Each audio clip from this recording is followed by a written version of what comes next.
So yesterday, the Phoenix Suns decided they want to cut bait with head coach Frank Vogel. And look, the problems that the Phoenix Suns organization have run deeper than Frank Vogel.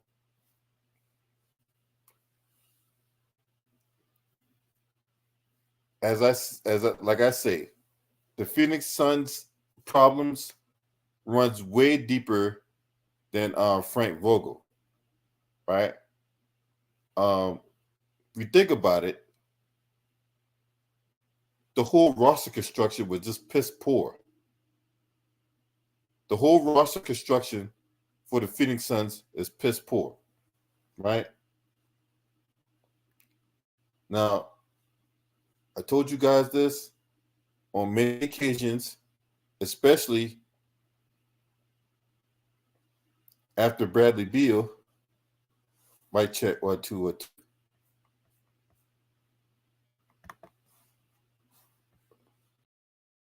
Especially after Bradley Beal was traded there from the Washington Wizards.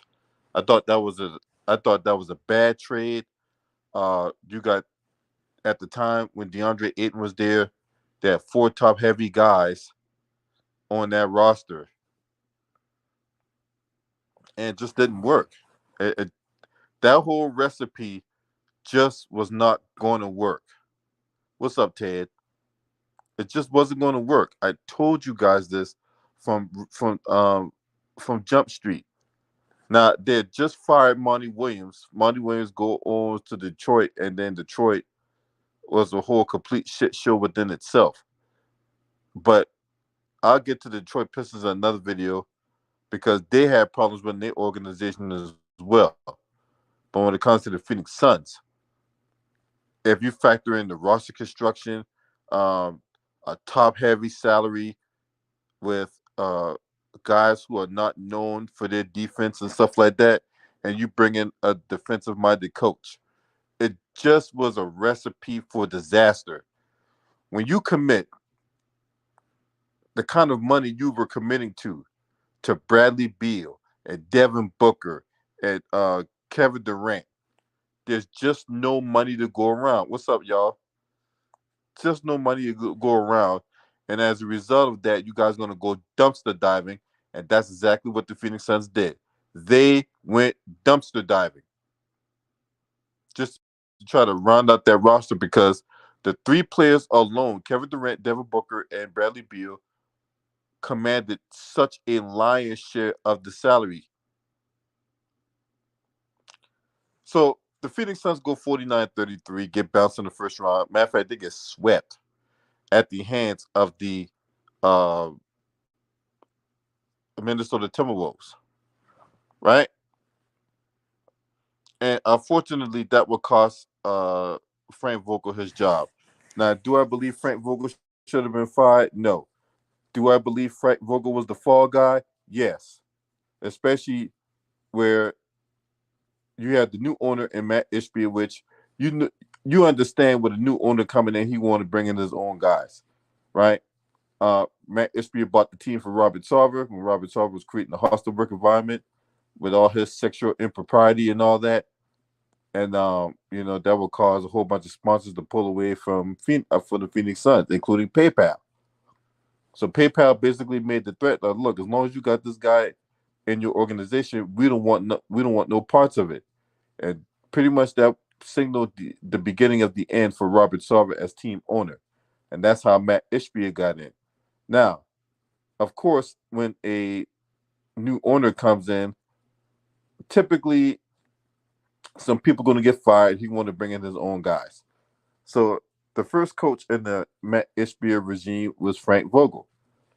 There's a whole lot of articles about Frank Vogel, including articles about him acting out of character, yelling and screaming, and the players still act like they can't respond to that. You got KD coming out saying that, he didn't feel comfortable in the offensive set or in his role. It's just, and then you had games where, the Phoenix Suns were losing to the San Antonio Spurs. I'm like, why is the Phoenix Suns losing to the Spurs? Why? It was just so much discombobulation, and it just didn't work. And as a result of that, Frank Vogel unfortunately became the fall guy. Now, I don't understand for the life of me that these coaches are being thrown by the wayside, and yet you got these players who are making $50 and $60 million contracts per year that don't get it done. And it always goes back to the thing I always say. You got these B minus players making A plus money. What's up, Tyler Brown? For real. You got these B minus players or even C plus players getting A plus money. This kind of money that they're getting and these ridiculous contracts. Those kind of contracts should be reserved for players who are like perennial all-stars, MVPs, finals MVPs, that type of deal. Not some run-of-the-mill fringe superstar. Not some guy who is a star on one team and a total dud on another. Bradley Beal.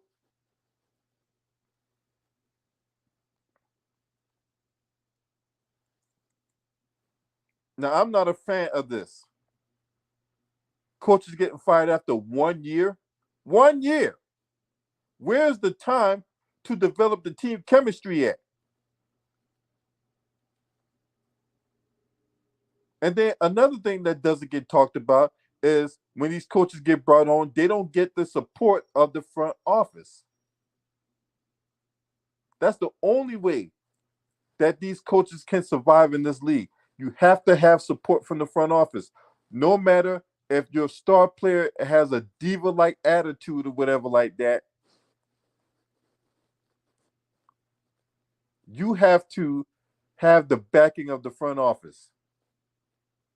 I mean, of course, you have to have buy-in from the players as well, but you have to have backing from the front office because if you don't, if the coach don't have support from the front office, you're going to have star players bypassing the coach, going to the GM, going to the owner, going to the president of basketball operations and all that, whining, bitching, and moaning, complaining. I don't like how he's coaching us. You got the players out there don't get it done, and then the coach ends up being the fall guy. That's what we got going on right here. So as a result of that, Frank Vogel is out the door.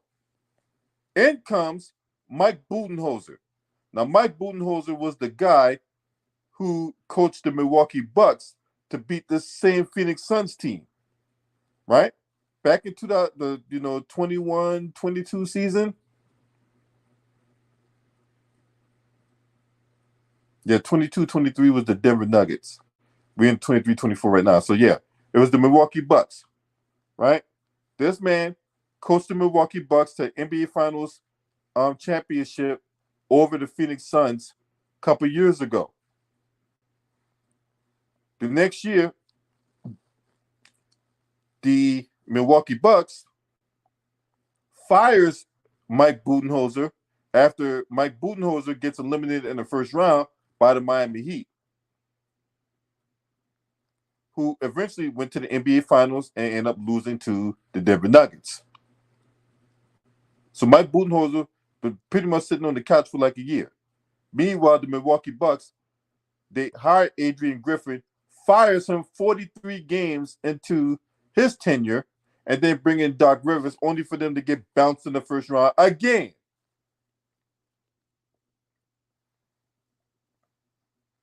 So this is where we at. Mike Budenholzer is going to become the new head coach of the Phoenix Suns. That report came out this morning. But the work for the Phoenix Suns is not done. Because once again, you got a top-heavy roster with 3 highly inflated contracts. So, assuming that you keep Kevin Durant, Bradley Beal, Devin Booker, that got dangle front runner and all that, right? Okay, if you ask me, Devin Booker is one of the biggest front runners out here. Right? Now I told you last year that there was rumors about Devin Booker going to the Knicks. I told you that last year. Now it is at its fever pitch now about Devin Booker going to the Knicks. Now, why would the Knicks acquire Devin Booker when the Knicks clearly don't need him? It's beyond me. It's beyond me. I don't know why would the Knicks even try to acquire Devin Booker. You don't need him.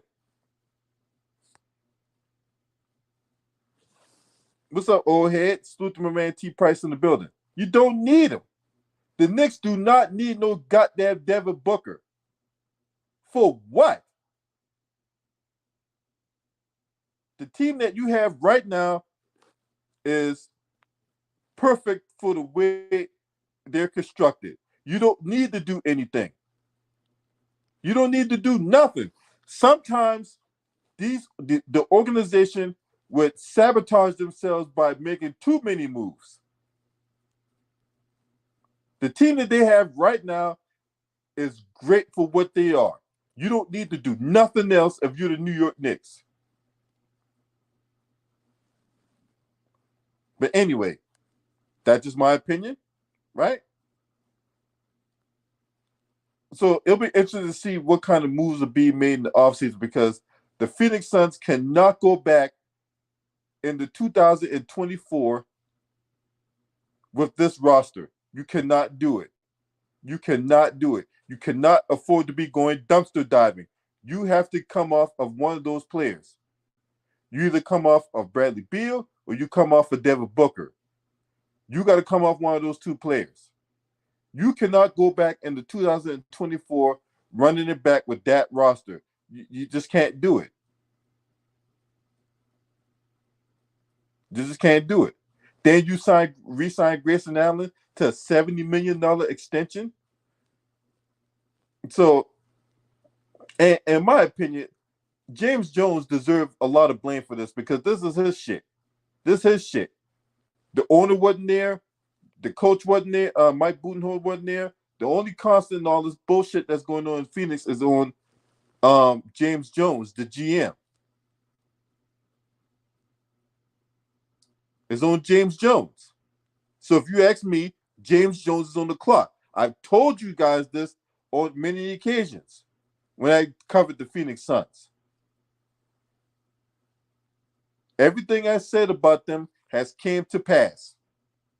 Period.